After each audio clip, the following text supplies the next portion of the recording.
오늘 하나님께서 주시는 은혜의 말씀 보시겠습니다. 구약성경 요나서 4장 9절부터 11절 말씀입니다. 구약성경 요나서 4장 9절에서 11절 말씀. 제가 봉독해 드리겠습니다. 영상을 참조하실 분들은 참조하십시오. 하나님이 요나에게 이르시되 내가 이 박넝쿨로 말미암아 성내는 것이 어찌 옳으냐 하시니 그가 대답하되 내가 성내어 죽기까지 할지라도 옳으니이다 하니라. 여호와께서 이르시되 내가 수고도 아니하였고 재배도 아니하였고 하룻밤에 났다가 하룻밤에 말라버린 이 박넝쿨을 아꼈거든. 하물며 이 큰 성읍 니느웨는 좌우를 분별하지 못하는 자가 12만여 명이요 가축도 많이 있나니 내가 어찌 아끼지 아니하겠느냐 하시니라. 아멘. 할렐루야. 오늘도 예배 자리에 나오신 여러분을 진심으로 환영하고 축복합니다. 우리가 모두가 태어날 때부터 우리 부모님께 너무 귀한 자녀들이지 않았습니까? 근데 우리 하나님께는 얼마나 또 귀한 자녀이겠습니까? 우리 옆에 계신 분들에게 참 귀하신 분입니다. 감사합니다. 지금 카메라 잘 맞췄어요. 자, 한 번 더 인사하겠습니다. 참 귀하신 분입니다. 감사합니다. 오늘은 내가 보고 싶은 날은 이란 제목으로 하나님 말씀을 상고하겠습니다. 요나서를 자세히 읽어보신 분들은 다 느끼셨을 거예요. 요나서 4장이 매우 충격적으로 시작이 되고 또 충격적으로 끝난다는 것을 말이죠. 자, 어떻게 충격적으로 시작됐는지 1절을 같이 한번 읽어보겠습니다. 시작. 요나가 아주 싫어하고 성을 냈다. 그런데 내용을 읽어보면 단순히 성을 낸 정도가 아니에요. 아주 맹렬한 분노에 휩싸였다는 것을 알 수가 있어요. 그런데 더 기가 막힌 것은 이 분노의 최종적인 대상이 누구냐 하는 것인데 바로 하나님이다. 하나님이 하신 일이 너무 싫고 그래서 하나님께 화가 나가지고 하나님을 향해 분을 쏟아냈다. 이런 거예요. 3절을 볼까요? 여호와여 원하건대 이제 내 생명을 거두어 가소서. 사는 것보다 죽는 것이 내게 나으니이다 하니. 하나님께 지금 책임을 전가하고 있는 거예요. 하나님 때문에 이 모든 일이 벌어졌으니까 하나님 돌아가시지 않으니까 저라도 죽이세요 하면서 자기 생명을 앗아가고 이렇게 하나님께 대들고 있는 거예요. 얼마나 기가 막힌 것입니까? 그렇다면 요나는 도대체 왜 이렇게 분노에 휩싸이게 되었을까요? 마치 하나님도 통제할 수 없는 자가 나다 라고 하는 것처럼 보일 정도로 이런 기가 막힌 분노에 빠져서 그냥 캐서라 세라 될 대로 되라 이렇게 사람이 망가져 버렸을까요? 어떤 일이 벌어졌기에? 2절 같이 한번 읽어볼까요? 시작. 이러겠다고 말씀하지 아니하였나이까? 그러므로 내가 빨리 다시스로 도망하였사오니 주께서는 은혜로우시며 자비로우시며 노하기를 더하시며 인애가 크시며 재앙을 내리지 아니하시는 하나님이신 줄을 내가 아느니라. 아멘. 지금 뭐 때문에 화가 났다 그래요? 요나가 이미 전부터 알고 있었던 일, 예상했던 일이 벌어졌기 때문에 화가 났다는 거예요. 하나님이 은혜로우시고 자비로우시고 노하기를 더디하시고 인애가 크시사 재앙을 내리시기보다는 재앙을 거두시고 사람을 구원하시기를 더 기뻐하시는 분이라는 것을 내가 알았다. 그래서 다시스로 가라, 니느웨로 가라 하실 때 하나님이 그 니느웨 사람들을 용서하실 것을 내가 알았다. 알았는데 정말 그 일이 벌어졌다. 그래서 화가 났다는 거예요. 그러니까 요나는요, 니느웨로 가면 그 악한 도시, 이스라엘의 원수인 도시가 하나님의 은총을 입고 그 죄악에도 불구하고 멸망당하지 않을 것을 알고 있었고, 그래서 도망가려고 했는데 그래도 하나님 먹지로 가라고 해서 간 거예요. 그래서 그래도 갔지만 희망은 하나 있었어요. 뭐냐 그러면 하나님이 40일 후면은 니느웨가 멸망할 거다. 이걸 외치라고 그러셨잖아요. 그래서 40일 후에 멸망할 거야. 40일 이후에 멸망할 거야. 이렇게 외치면 멸망하지 않을까. 하나님이 은혜와 자비와 사랑을 베푸지 않으시고 자기한테 멸망을 외치라고 했으니까 멸망을 외치면 멸망하지 않을까 그렇게 생각을 한 거예요. 그런데 사흘길을 돌아야 되는 그 도시를 하루만 돌아다니면서 무너질 것이다 외쳤는데 회개해버렸잖아요. 그리고 하나님께서 내리실 재앙을 걷어 버리신 거예요. 그래서 요나가 화가 났다. 요나가 외친 것은 사실은 구원의 길로 돌아오라고 외친 게 아니라 하나님의 심판이 임할 것이다 라고 외쳤어요. 그래서 그것이 자기가 말한 대로 이루어지기를 정말 갈망했다라는 거예요. 그런데 하나님께서 자기에게 시키신 말 40일 이후면 멸망당할 거다 라는 그 말대로 하지 않으시고 자기 말과 상관없이 하나님 뜻대로 일을 이루어내셨다. 그러니까 요나는요 막 여러 가지로 기분이 안 좋은 거예요. 아마 하나님께 배신감을 느꼈을지도 모릅니다.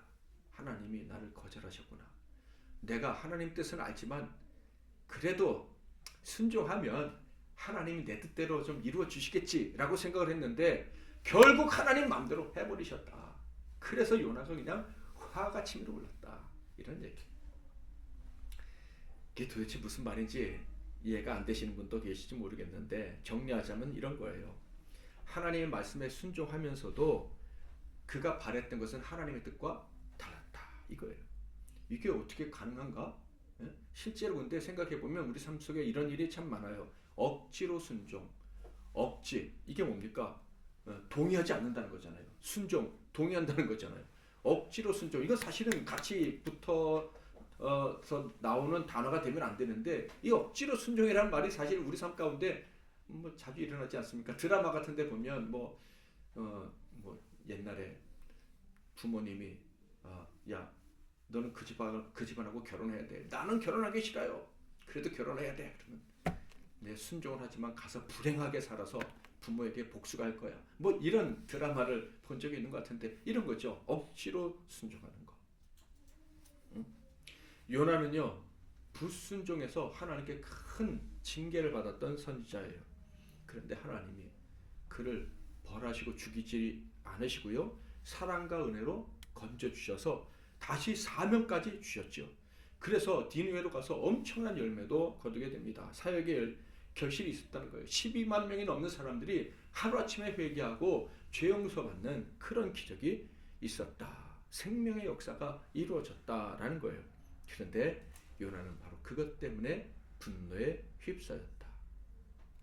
우리가 종종 이런 사람을 만나기도 해요. 말로는 사랑합니다. 축복합니다. 내가 당신을 위해서 기도합니다. 그런데 그 사람이 진짜 잘 되면은 기분이 좋아요, 나빠요? 우리 중에 한 분도 없으니까 대답을 못 하시는데 가끔 가다 보면 막 기도하고 축복합니다, 사랑합니다 하는데 그 사람이 진짜 잘 되면 기분이 나빠가지고 속이 쓰려가지고 그냥 이 시험에 드는 그런 사람도 있단 말이에요. 요나는 바로 그런 사람인데 그것도 정도가 아주 심한 사람이었다는 것을 알 수가 있어요. 자, 이런 요나가 잘한 게 아니잖아요. 그래서 하나님께서 질문을 하셨어요. 4절 같이 한번 읽어볼까요? 시작. 여호와께서 이르시되 내가 섬기는 것이 옳으냐 하시니라. 자, 하나님이 요나에게 물어보셨어요. 야, 네가 섬기는 게 옳으냐? 그런데 진짜 기가 막힌 것은요. 요나가 대답을 안 해요. 하나님께서 질문하시는 순간 하나님 뜻이 무엇인지 감을 잡았을 거예요. 그런데 하나님께 동의할 생각이 없는 거예요. 그래서 어떻게 했는지 아십니까? 행동으로 답을 해요. 행동으로. 그 얼마나 무엄한, 얼마나 교만한 행동입니까? 지금 이 사람의 마음속에는 내가 하나님 말씀에 순종했잖아요. 니네로 가라는 거 가기 위해서 도망가다가 그래도 가라고 하니까 내가 와서 외쳤잖아요. 순종했으면 대가를 주셔야지. 순종했으니까 내가 원하는 값을 주셔야지. 그런데 이게 뭡니까? 누가 생각납니까? 당자가 생각나죠. 당자. 내가 아버지의 말씀에 순종하여 정말 어김이 없었거늘 내게 준 게 뭡니까? 했던 그 집안의 당자가 생각이 납니다. 내가 하나님께 그래도 억지르긴 하지만 그래도 순종했잖아요. 니네까지 와서 그 원수의 땅에 와서 하나님 말씀 전했잖아요. 그런데 왜 내가 원하는 대로 안 하시고 당신 마음대로 하십니까? 네가 그렇게 행동하는 게 생각하는 게 옳으냐? 저는 대답하고 싶지 않아요. 그러면서 그냥 행동으로 답을 해버렸는데 어떤 행동입니까? 자, 5절 같이 한번 읽어보겠습니다. 시작. 유나가 성에 나가서 그 성 북쪽에 앉아서 성을 주고 그 성에 무슨 일이 일어났는가를 보려고 그 그늘 아래에 앉았더라. 자, 요나가 그 니느웨 성읍에서 나가서 초막을 졌는데 자기를 위해서 집을 졌다 이 얘기죠. 그리고 그 성읍 밖에서 무슨 일이 일어나는지 지켜보려고 했다라는 거예요. 그 무슨 일이 뭡니까? 40일 만에 무너질 것인가? 안 무너질 것인가? 그러니까 요나가 니느웨 성에서 나온 것은 니느웨에 도착한 지 하루가 지난 그 다음 40일 이전 어떤 날이었던 것 같아요. 그 나와가지고선 40일째 되는 날 저 성읍이 어떻게 되는가 보리라 하고 지켜봤다. 여전히 내가 순종한 대가를 주세요. 내가 하나님 위해서 충성한 값을 내려주세요. 내가 원하는 것 주세요. 지금 그렇게 하나님께 지금 데모하고 있는 거예요. 자, 하나님은요 요나를 세울 때 많은 사람을 살리라고 많은 사람을 구원하라고 선지자를 함하셨는데 요나는 지금 무슨 행동을 하고 있어요? 자기 한 사람만 살고 나머지는 다 죽는. 저기 저 성읍에 있는 집들은 다 무너지고 내가 지은 초막집은 편안하고 이런 마음을 가지고 있었다 하는 거예요. 자, 이런 정말 말도 안 되는 행동을 하는 요나에게 갑자기 하나님이 은총을 베풀어 주시는 것 같아요. 책망을 하셔도 부족할 것 같은데 채찍을 들어서 때리셔도 부족할 것 같은데 하나님이 마치 요나야 내가 네 마음 이해해 라고 하시는 것처럼 요나에게 선물을 주십니다. 그래서 요나가 아주 기뻐했다 이렇게 되어 있죠. 자, 6절 같이 읽겠습니다. 시작. 하나님 여호와께서 박노프를 예비하사 요나를 가르게 하셨으니 이는 그의 머리를 위하여 그늘이 지게 하시며 그의 괴로움을 면하게 하려 하심이었더라. 요나가 박노풀로 말미암아 크게 기뻐하였더니. 당시 메소포타미아 지역에는요 특히 이 성 밖에는 이 나무가 거의 없었대요. 그래서 초막이라고 하지만 풀초자 써서 초막이라고 우리나라 말로는 번역을 했지만 실제로는 돌을 이렇게 쌓아가지고 지붕이 없이 돌로 쌓아서 바람만 막을 정도로 이렇게 임시 거처를 짓는 것을 초막이다 이렇게 우리말로 번역을 해 놓은 거예요. 그러니까 지붕이 없는 거예요. 지붕이. 그런데 하나님이 어떻게 하셨어요? 그를 위해서 박넝쿨을 나게 하셔갖고 박넝쿨이 하루 만에 자라갖고 지붕이 되도록 해주신 거예요. 그러니까 갑자기 대낮에 시원해졌을 거 아니에요. 그러니까 요나가 얼마나 기뻐했는지 몰라요. 너무 기뻐했다. 크게 기뻐했다라고 성경에 기록되어 있어요. 자, 그런데 문제는 다음날 새벽에 발생하게 됩니다. 7절 하나님이 벌레를 예비하사 이튿날 새벽에 그 박넝쿨을 갉아먹게 하심에 시드니라. 자, 지금 요나는요 어디가 무너지기를 바라고 있어요? 니느웨가 무너지기 바라고 있는데 어제까지 완벽했던 내 집이 아침이 되니까 갑자기 무너져 버린 거예요. 어제까지 시원했던 햇빛에 그 뜨거움 막아줬던 그 안락했던 집이 갑자기 다시 뜨거운 햇빛에 그냥 고통을 당해야 되는 그런 집으로 변하고 만 거예요. 저 집이 무너져야 되는데 내 집이 무너졌다.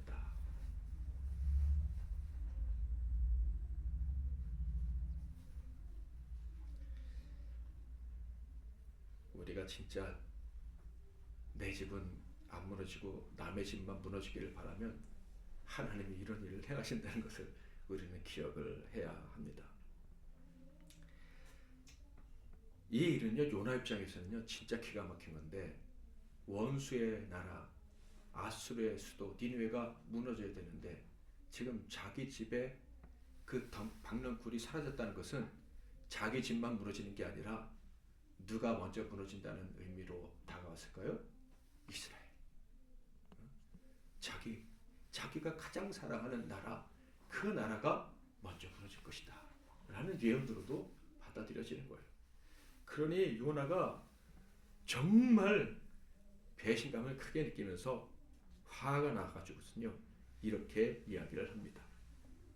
8절, 해가 뜰 때 하나님이 뜨거운 동풍을 예비하셨고 해는 요나의 머리에 쪼임에 요나가 혼미하여 스스로 죽기를 구하여 이르되 사는 것보다 죽는 것이 내게 나으니이다 하니라.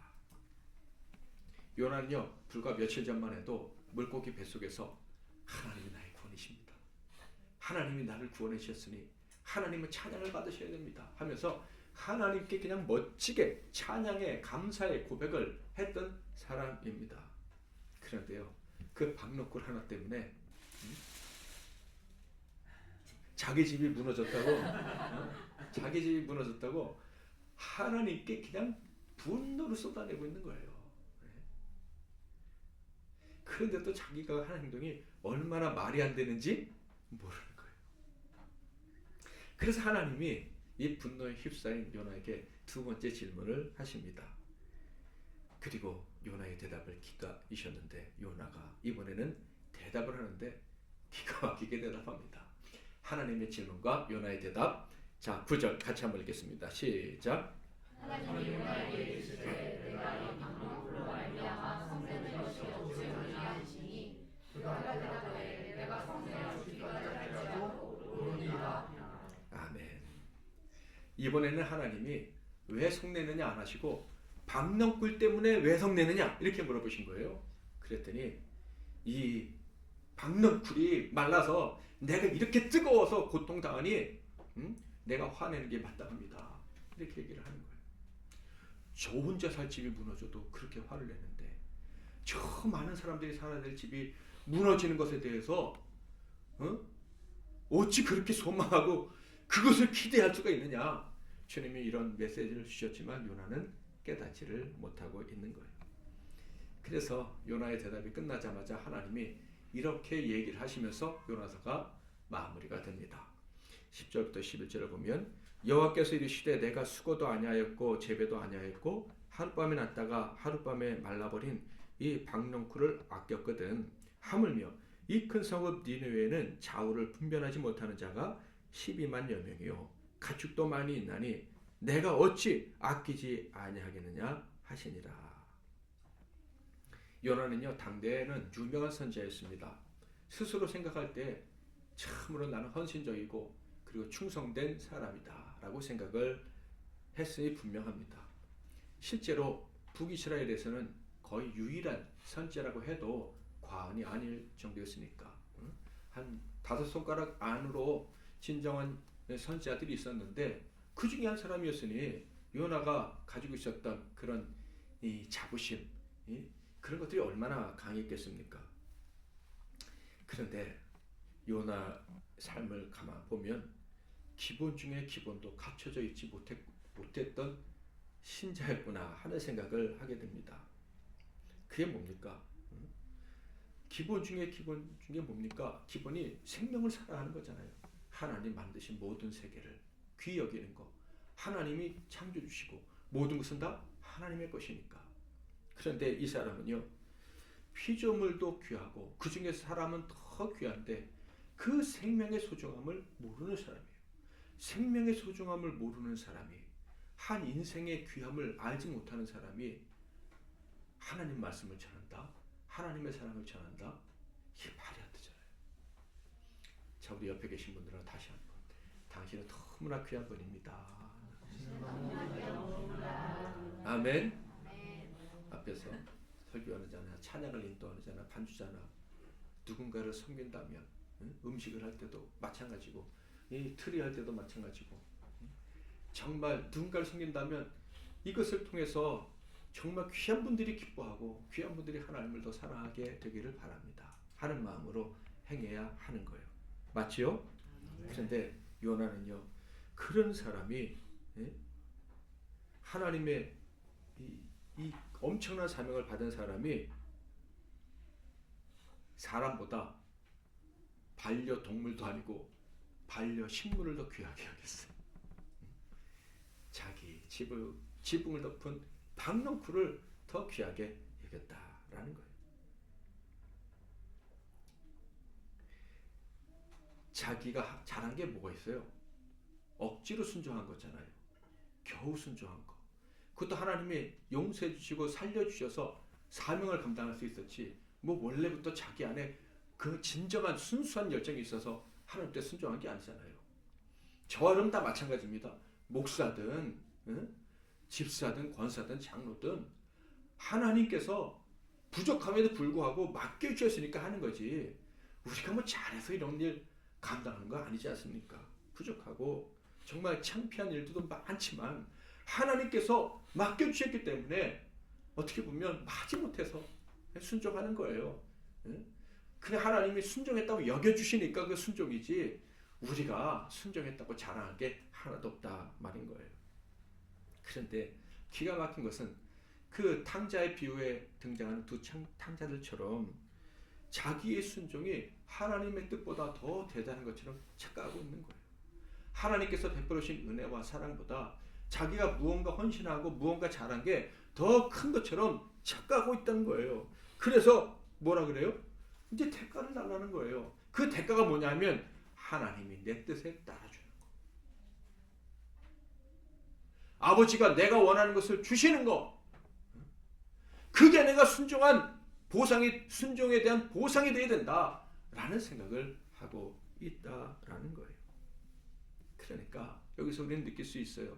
순종이라는 거, 헌신이라는 거, 이게 위장될 수 있구나. 그게 위선이고 그게 휘칠한 무덤이 이구나 하는 것을 우리는 알 수가 있어요. 참 신앙인이라면요, 어디에 관심을 써야 되냐면 하나님 마음을 아는 것, 하나님이 기뻐하시는 것, 하나님이 기뻐하시는 가치관을 갖고 살아가는 것, 하나님이 보고 싶은 그 나를 보기를 원하는 것, 이것이 신자의 마음속에 있어야 되는 거예요.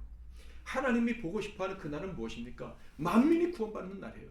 아무리 큰 죄인이라도, 아무리 우리에게 큰 해를 끼친 사람이라 할지라도 우리는 미워하고 우리는 싫지만 하나님이 그를 사랑하셔서 그를 구원하신다면 그것이 하나님의 날이고 하나님이 기뻐하시는 일인 거예요. 우리의 원수라 할지라도 하나님이 그 사람을 기뻐하시고 구원하시기 원하신다면 아멘 할렐루야 하는 것이 우리의 자세인 줄 믿습니다. 이 마음을 가지고 우리가 우리의 믿음의 여정을 걸어가야 하는 거예요.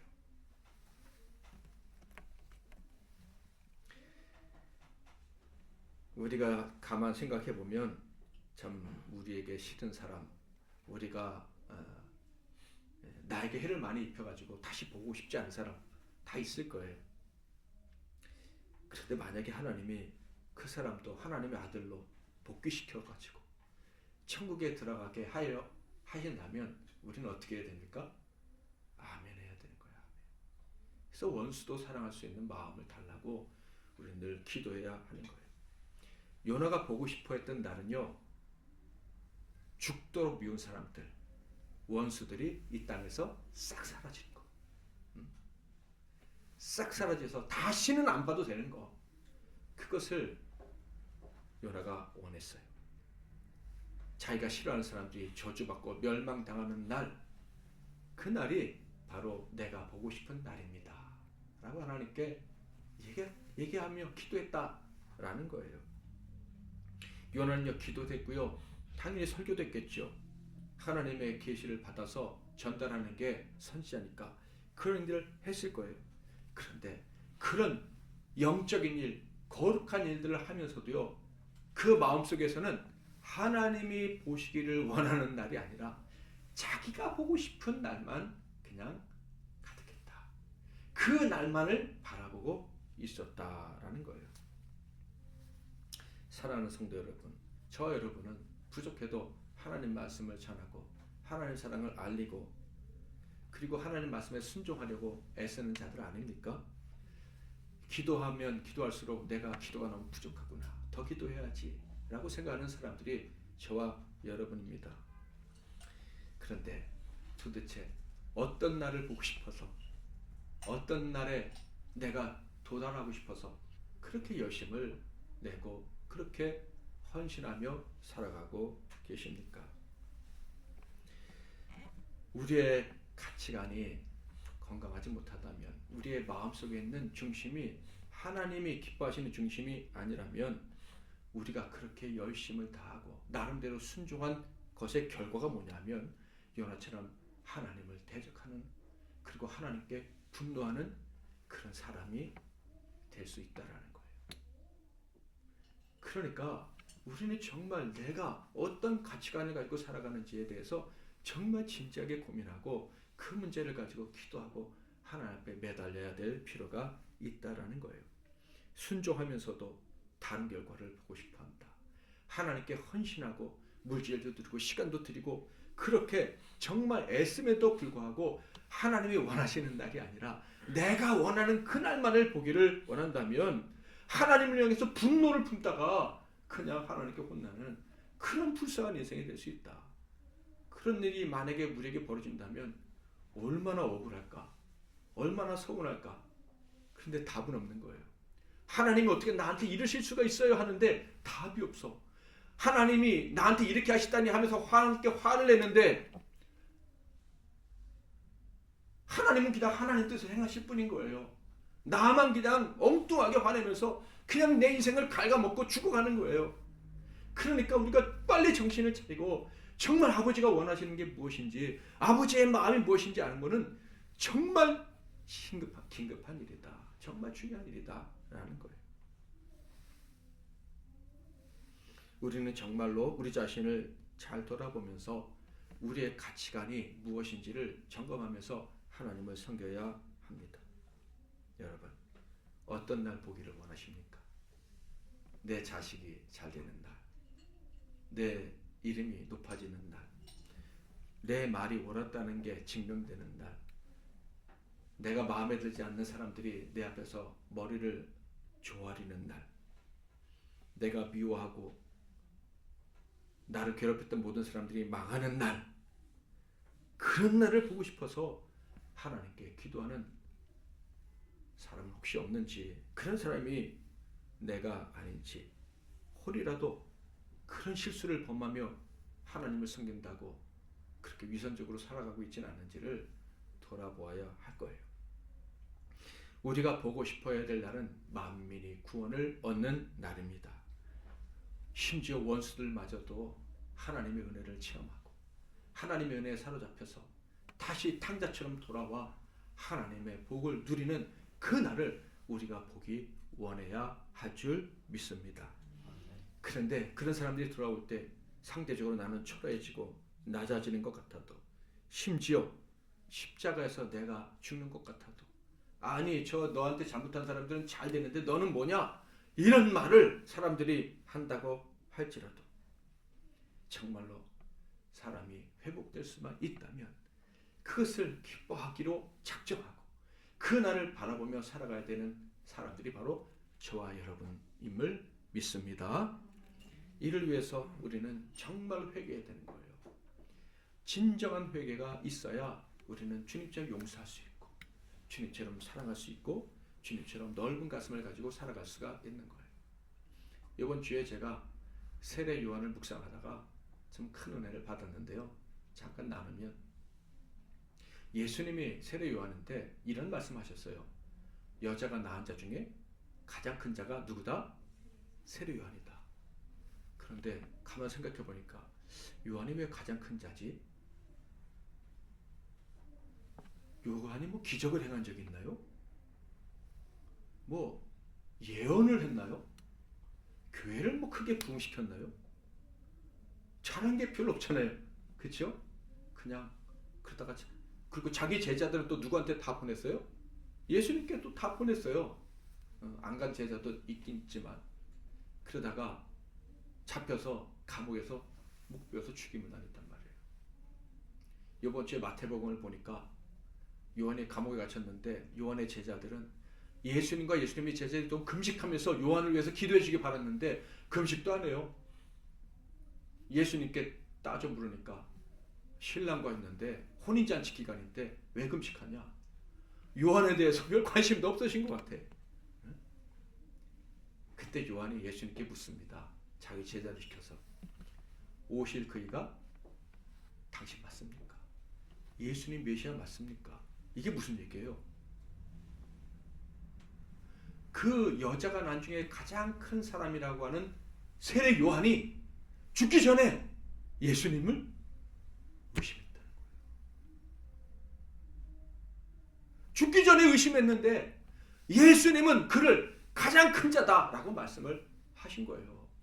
아니 의심하는 사람을 어떻게 큰 자라고 말씀을 하셔요? 그런데 분명한 것은 예수님은 죽기 전까지 정말 믿음으로 살고 싶은데 예수를 온전히 믿고 싶은데 그 믿음이 흔들렸던 그 사람을 가장 큰 사람이라고 하셨다. 도대체 그러면 세례 요한이 가장 큰 사람이라고 칭찬한 이유가 무엇이었을까? 요한이 칭찬받을 이유는 딱 하나밖에 없어요.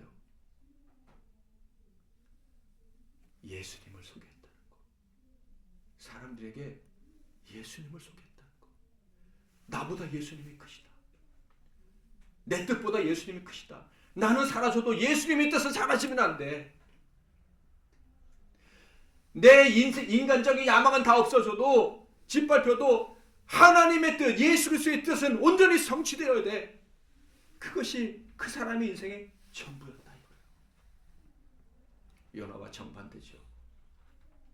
내가 하나님의 뜻대로 행하면 내가 높아져야 돼. 내가 원하는 게 돼야 돼. 이게 요나였다면 요한은 내가 죽더라도 세상에서 영광을 얻지 못한다 할지라도 사람들이 예수님을 알아야 돼. 예수님을 만나야 돼. 예수님을 통해서 구원의 은총을 입어야 돼. 여기에 온통 마음이 다 갔었다라는 거예요.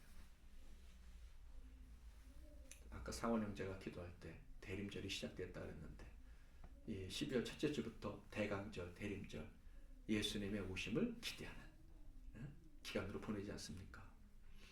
근데 사실 우리는 언제나 예수님을 기다려요.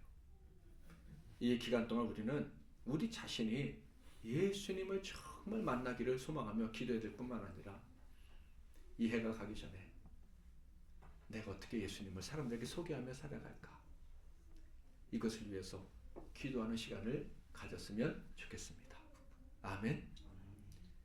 내가 어려운 일 당하고 고난 당하고 이것들 때문에 정신이 혼미해지고 당연히 그럴 수 있어요. 그럼에도 불구하고 심지어 어려움을 당하면 주님이 정말 나의 구주가 맞나? 예수님이 정말 살아계신 하나님 맞나? 옛날에 그렇게 큰 은혜를 받았어도 이 헷갈려지거든요. 그럼에도 불구하고 사람들이 예수님을 알아야 돼. 심지어 내 안에 의심이 있을 때에도 사람들을 예수께로 인도하는 그것을 위해서 기도하고 헌신하는 삶을 살아가야 합니다. 이런 삶을 살아가는 종들을 하나님께서 어떻게 크다, 귀하다 하시면서 하늘의 복을 마음껏 내려주실 것입니다.